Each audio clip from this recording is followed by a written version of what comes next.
Attorney, yung gustong mag-avail po nitong pension if they think they're qualified, halimbawa yung sinabi nyo, no, yung frail, sickly, yung mga ganyan, paano po nila makukuha ito? Mag-a-apply po ba sila sa DSWD? Anong kailangan nilang ipakita?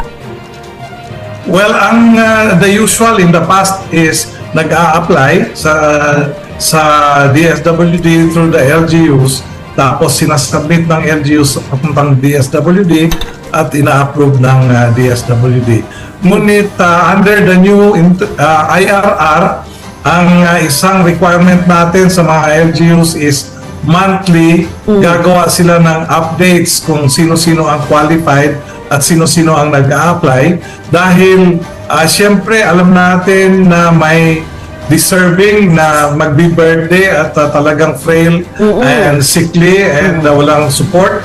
So, kailangan updates is monthly. Yan po yung bagong requirement ng implementing. So ano po ito sa barangay?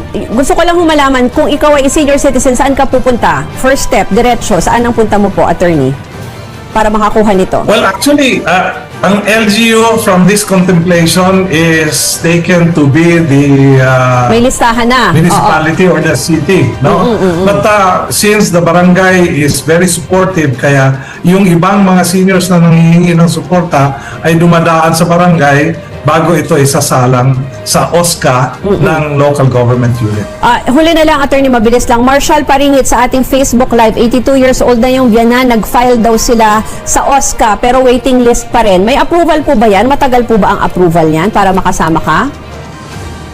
Alam niyo po, yung waitlist ng DSWD, at hindi po yan NCSC sa ngayon, ang DSWD po, yung waitlist na yan ay nangyayari dahil kulang po ang pondo na nilalaan, kaya ang ano kasi 4.1 million ang binibigyan ngayon ng DSWD, ngunit may mga iba pang sabi ng DSWD ay deserving, sinabit nila ang numero sa Kongreso, ngunit ang sinasabi is limited pa rin yung budget, kaya may mga wait waitlisted.